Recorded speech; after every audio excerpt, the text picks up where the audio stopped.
So, Zero, we talked a couple of weeks ago about Spain regulating loot boxes, or they're talking about doing it. Really, I think they were going to. Well, the UK government has pretty much stepped in after that and basically told the games industry that you guys need to regulate yourselves better, or else we will start to do something about it. That is essentially it from the conversation that they had. So, Zero, what do you feel about the UK government getting it also involved in the possible regulation of loot boxes in gaming? It's a bit interesting, especially since the UK government has sort of had, I believe, some of its lower houses talk about doing some research into loot boxes and everything, and they're finding the same conclusions as Spain. It's causing younger gamers to have compulsive buying habits, and it also seems like these loot box microtransactions are sort of a gateway drug into forming gambling habits, and that's really the conclusion that they're coming to. And pretty much they were saying that just they feel that really things like loot boxes are just not great for children. They should be heavily restricted, and made a little better so that parents don't end up getting a bill because their children just don't understand that, hey, these little loot boxes, they cost actual money, because a lot of the complaints have been directed to the lower houses of government in the UK, basically from a lot of parents voicing concerns going, hey, my kid just spent almost £500 on a bunch of FIFA Ultimate Team packs. You guys got to do something about this. You guys need to tell these game developers to secure the purchasing function a little better, because, yeah, my kid just completely went ham on my credit card and just purchased $500 worth of FIFA Ultimate Team packs or Overwatch loot boxes or whatever. And of course, Yuki, UKIE, for those wondering about the spelling, these guys are kind of like the UK equivalent of the ESA. And of course, the Yuki has basically been lobbying to the UK government, basically going, oh, well, just, and at least from some of the PR statements that they put out, it almost kind of sounds like they're just calling the parents stupid by saying stuff like, oh, well, games and game systems already have ways to control spending. Just it's up to the parents to be able to responsibly tell their children how to be more responsible about microtransactions and stuff like that. So just sort of completely just pushing off any sort of discussion that loot boxes should be regulated, and basically is going, well, it's you as the parents who are stupid, so just learn how to set up your console to lock the transactions off, and maybe your kid won't spend $500 in FIFA Ultimate Team packs. So basically, UKIE is not very effective at their job, is what it says. No. Nope. So, and I believe Yuki has also put out a statement during this sort of call out to the games industry to say, hey, regulate yourselves, or we'll do the regulating for you. And I believe they came out with just a similar statement going, well, there's no need to regulate, because video games and video game systems have many ways to secure microtransactions from happening and everything. So it's been real funny to see them pull the usual, but yeah, just for them to come to a very similar conclusion to the Spanish government, that, hey, just this is really sort of an insidious way of allowing younger players to build bad habits to basically get into gambling just in a very, very, very gamified way. Right. It was really interesting to see that that was the angle that they're going with. And there was also references made to the Norwegian report that 18 other countries in the UK got in on. So yeah, it's almost funny because I know that both of us had sort of speculated that loot boxes are probably going to be the thing that gives up the ghost, because you're going to have countries trying to legislate them away, and it just looks like we're seeing the beginnings of that. Yeah. UK has the 8th largest economy, so a lot of money to be made there. If they start regulating, or if they're threatening to regulate, that's going to cost a good amount of money to the gaming industry when it comes to regulating. We're already seeing a lot of different companies shying away from loot boxes and going towards battle passes. Essentially, I know that Activision Blizzard has taken away loot boxes in Overwatch to go for loot boxes. I'm gonna sense that that's gonna happen a lot more as time goes on.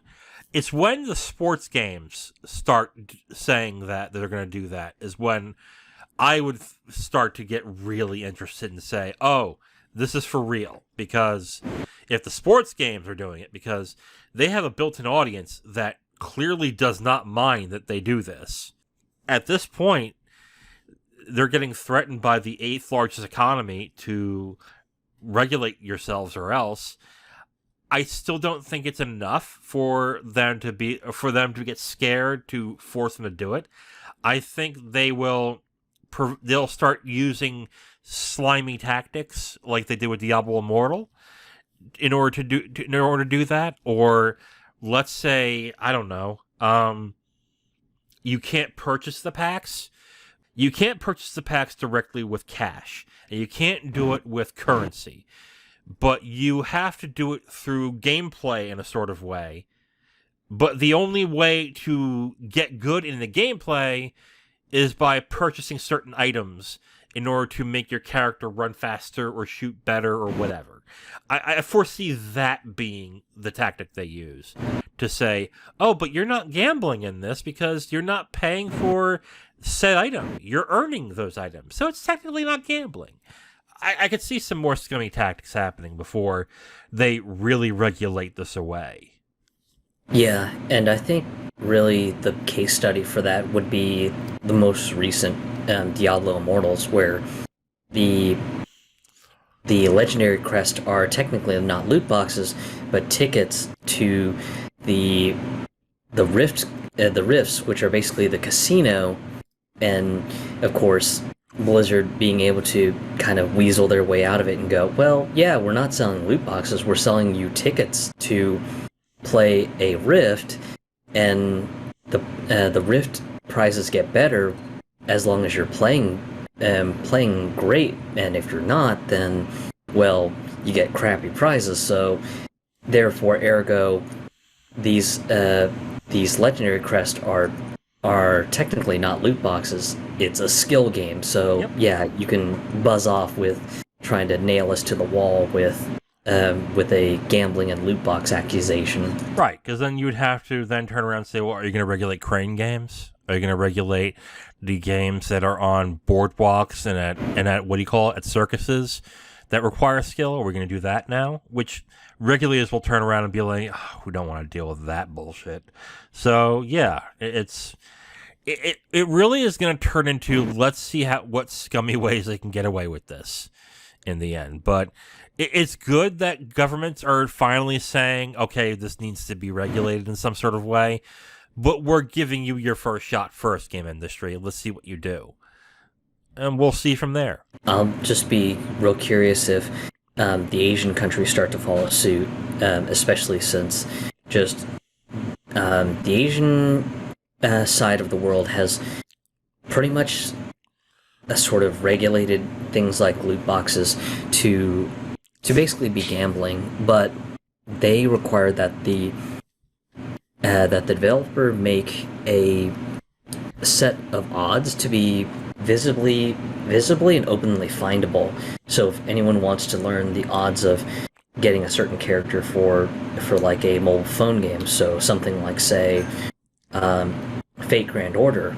Then if Fate Grand Order is doing a special promotional banner where you get a higher chance of getting a character, then you can openly find out the odds of how easy or how hard it'll be to get a character.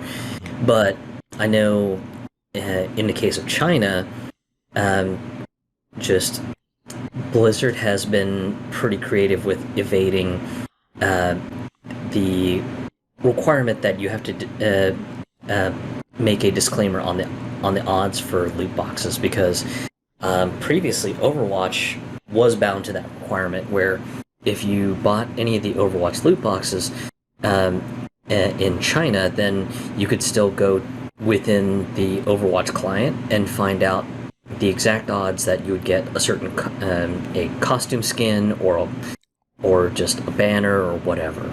But they cleverly got around it by basically saying that you can buy a stack of currency. Yeah. And this currency would be used to buy costumes and stuff outright, but you would get a quote-unquote gift of loot boxes. And because the loot boxes were considered gifts, quote-unquote, then they didn't have to just make a disclaimer on the odds, because they basically could push back to the Chinese government and say, well, they're not buying the loot boxes, they're buying currency, so they can use this currency to buy whatever costumes they want. They're just getting a free gift of loot boxes. It'll be interesting to see if there's any harder regulations that come out of Asia, because if so, then yeah, the world of video game monetization is going to get real interesting. Yeah, I think we talked about this yesterday, where we basically said if they're going to go the route of just using battle passes, they're just going to make the battle passes more grindy, which would suck really bad. Yeah. But my thing was always, if you're going to make someone purchase a battle pass, don't put a timer on it. Just if you're going to make it battle pass free, then okay, I understand having the timer. But if you're saying, oh, but if you want the premium set, you're going to have to purchase the premium set, then by that point, you might as well make that pass, that battle pass available to them at all times, so they can get their items they paid for. Because if you're just going to, it would be unfair to then have them pay for the pass, and then they would have to grind that pass, but are unable to get the items they paid for. Like, I think that would be the best way to counteract that. But anyway, anything more to add? No, other than I'm definitely going to be keeping a curious eye on just how monetization evolves from this point on, because yeah, it just seems like that our call that loot boxes will be legislated out is possibly in a slow roll, and it'll be really interesting to see what happens if and when just they get completely outlawed.